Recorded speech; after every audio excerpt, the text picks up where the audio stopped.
Hey, how's it going, everyone? So what am I working on now? Well, I've got this '05 Dodge Ram 1500 crew cab with a 4.7. It's got an interesting story behind it. Customer back in, it's now 2023, okay? Think about that for a second. It's now 2023. The customer back in 2015, or 20, it was actually late 2014, the customer blew the engine. They got a junkyard engine from LKQ, a very reputable wrecking yard. Documented 35,000 mile engine. They had the engine replaced. Immediately after, the thing wouldn't rev past 2,500 RPM. Wouldn't go past 2,500 RPM. They've been driving it this whole time. 7 years. They put 70,000 miles on it. Driving it where it would not rev past 2,500 RPM. Okay. It drives perfectly fine up to 2,500 RPM. Will not go past it. It's not a clog cat, it's an electrical issue. So, think about that for a minute. Not going past 2,500 RPM. Yeah, you could drive it. And where are you cruising at on the highway if you're doing 65, 70, 75? You're probably around 2 grand. So, you're okay there. Just you can't go full throttle. You can, but as soon as it hits 2,500, it falls on its face. It was setting a code P344. That's for the cam sensor and crank sensor sync. Basically, it wasn't seeing a cam signal. It also had an extended crank. It was at several dealerships. They couldn't figure it out. It was at several different mechanic shops. They couldn't figure it out. They replaced PCMs. They redid wiring and all sorts of stuff on this thing.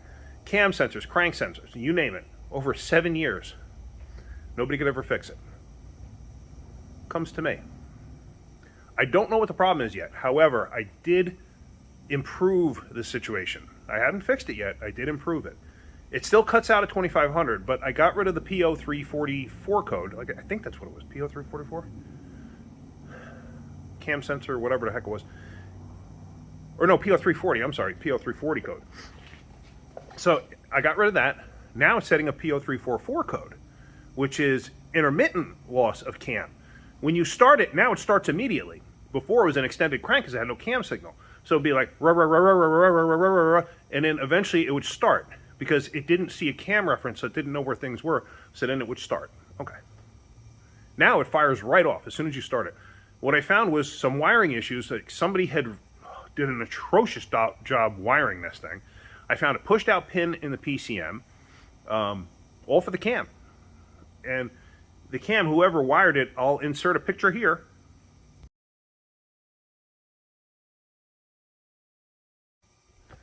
Yeah, somebody just twisted it together, hot glued it, twisted the wires together, hot glued it, and put heat shrink over top of it. What kind of repair is that? When I fixed all of that and a pushed out pin and everything else, it got rid of the P0340 code. But now it sets a P0344 code. Okay. I don't have a scope. I wish I did have a scope. I don't have a scope. I actually am going to be getting a scope shortly.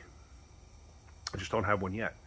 So I'm sitting there, and I actually didn't realize about the junkyard motor. So I'm going through, he gave me all the paperwork with the truck just to see if I could figure out what the heck's going on. So I'm looking at the paperwork, and I'm reading the paperwork from back in 2014 from LKQ.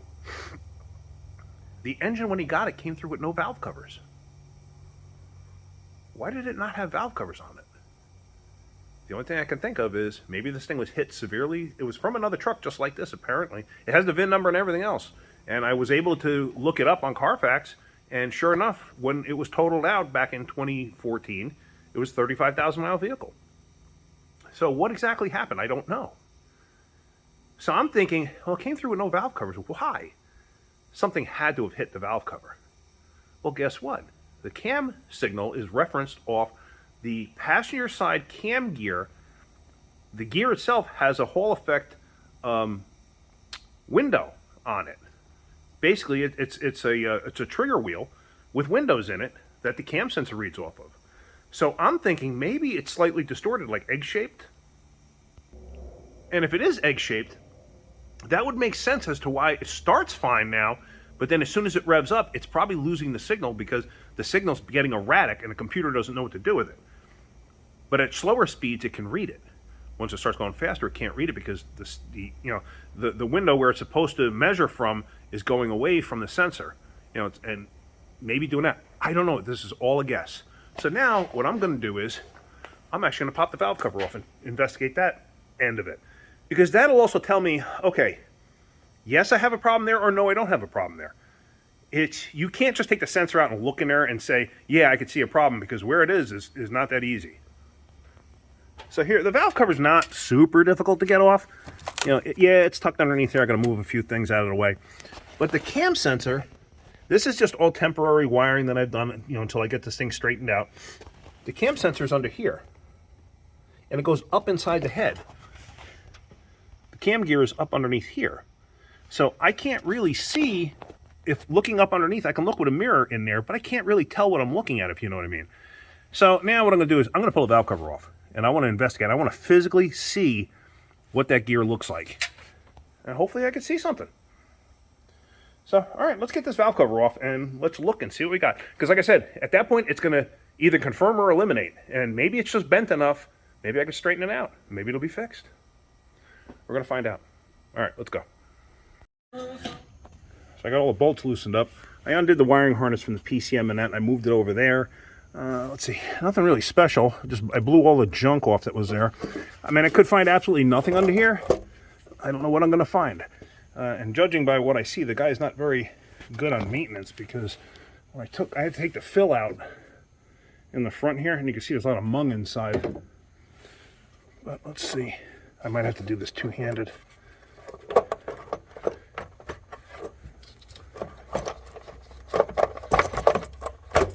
Yeah, let me do this two-handed, get this off of here. Yep, I'm happy. That's exactly what it was.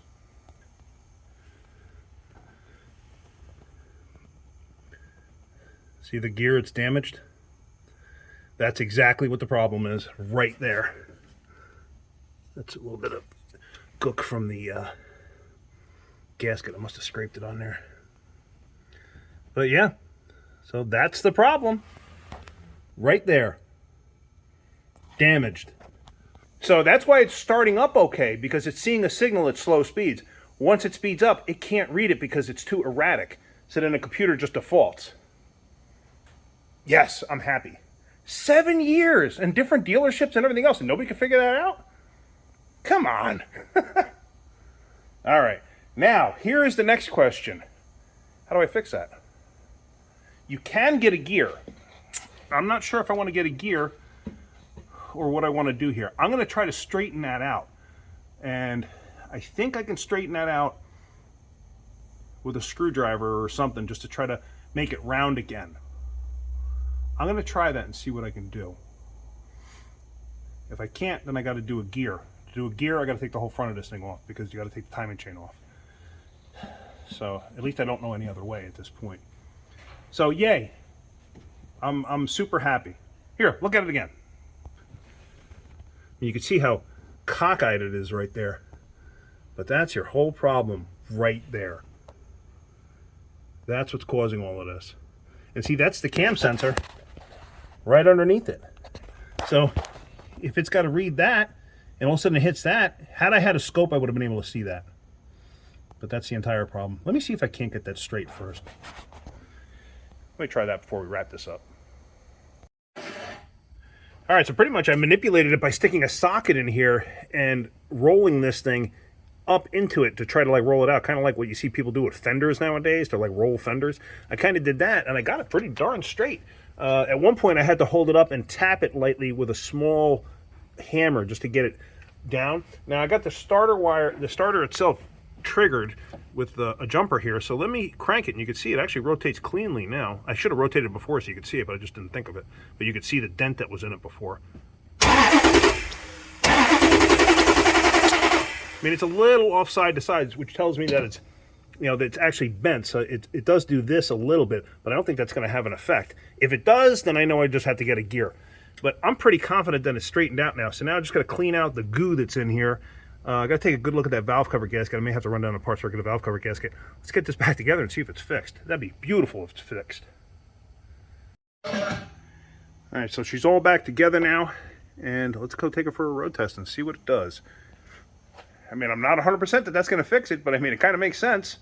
So, it's kind of funny. 7 years, 3 dealerships, many technicians, many different shops, and nobody's been able to figure this out. And 70,000 miles to boot. So, let me wash up and take this for a ride. All right, so let's go out on the road and see what happens. Just seeing these ball joints big time. Look at that. She accelerates normally now. Oh, awesome. Absolutely awesome. I'm a happy camper. I'm a really happy camper. I'm happy because I just bought this truck. Customer drove for 7 years. He kept driving it. He just, he never brought it to me. I was turned on to the customer from somebody, and I gave him what he wanted for the truck, which was a very good price. So I'm happy, and the reason I'm so happy is because it's a crew cab, and I've been looking for a crew cab to replace my Silverado, and this truck fits the bill. So this is going to be my new truck. So now I just got to finish up a couple things. I got to put ball joints in it. The truck does have 230,000 miles on it, but it's in very good shape. Yeah, inside and out, it's in very, very good shape. So, yay me. Glad I don't have to put a gear on it. I mean, if I did, then I did. What was I going to do? The inside the valve covers in that was very sticky, like sludgy sticky, and I think he was using like Lucas oil treatment and stuff in this thing. I hate that stuff. I don't know why people constantly use that stuff. It doesn't fix anything. It's a Band-Aid. That's really all it is. And usually when you use oil treatments like that, usually it makes it worse in the long run. So I don't recommend any of those oil treatments. Honestly, none of them. I don't feel, I've never used them. I never feel that there's a point to them. If you got a tick or something like that, change your oil. Use, a quart or two of ATF, like a Type F or something like that, or an old school, the GM stuff. I forgot what that gets called now. But old school training fluid, just a quart or two of that. Run it for 500 miles. Change your oil again. Especially if it's something that's sludged up. That usually works pretty good. But other than that, I usually don't like using additives and stuff like that. I rarely find that it does any good at all. Just my personal opinion. Let me pull back in the shop and wrap this up.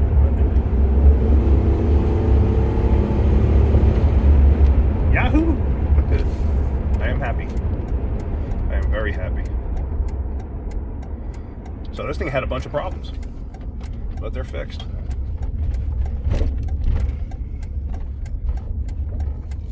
Alright, let me get down to my parking spot here. I've got this stupid head cold. It's driving me nuts. I apologize for having the sniffles and stuff like that, but there's nothing I could do about it. You can hear that clanking. That's the ball joints in the front. They're bad. They're shot. So anyway, I got the truck. I had to fix wiring. Like I said, I'm going to insert a picture of one of the wires that was repaired. It's just like, you got to be kidding me. One of the terminals was pushed out in the PCM. I actually replaced the entire bulkhead connector, the whole terminal end that goes into the PCM. I repinned it because it was broken to the point where it wouldn't hold the pin. So I did that. I rewired the cam sensor. I replaced the cam sensor, replaced the crank sensor. Now the cam codes on these things, on these 3.4s and 3.7s and 4.7s, I've seen it before where a crank sensor can cause those cam codes. I've seen it. I don't know why. I can't explain why, but I've seen it. So anytime you get a 3.7 or a 4.7 and you have a 340 or a 344, put a cam and a crank sensor in it. And try to get factory ones too, because the aftermarket ones are not great. But yeah, like I said, I've seen it a number of times. And a big shout out to Alan Stasiak. He's a buddy of mine, known him for many years. A very intelligent man, very good with Chrysler product. He was the guy when I worked at the dealership where if you had a problem with a car that you just couldn't figure out, he would come to the dealership and help you figure out what's wrong with the car. And I was talking to him about this truck, and he said, maybe you have a skewed reading from the cam sensor. And I was like, and he's like, You know, check the tone wheel. Maybe the tone wheel's damaged. I'm like, how could the tone wheel be damaged? You know, that makes no sense to me, especially since it runs so darn good. So then I looked at the paperwork, and then when I saw in the paperwork that the engine was sold without valve covers, I was just like, huh. Sure enough. So 7 years, 70,000 miles, dealerships, different shops, nobody could figure that out. And they actually made things worse. Because if I actually had every receipt on this truck, I'd be willing to bet the original code was probably the P0344, the one that I just fixed now. And it makes sense if you think about it. You just put the motor in, now you have this problem. Well, what happened? The only thing you changed was the engine. Why are you chasing down all these other problems? Always look for the simple repair first. Simple meaning, what did you just do? You know, if you wind up with a problem immediately after you do something, what did you just do? Like, you put a headlight bulb in, now none of your headlights work. Don't start looking at the taillights. You know what I'm saying? Just, anyway. So, that's it. I'm very happy. This just made me feel better. So, anyway, if you're getting something out of my videos, hit that like button. If you could, please subscribe. All right, guys. Have a great day. Keep wrenching.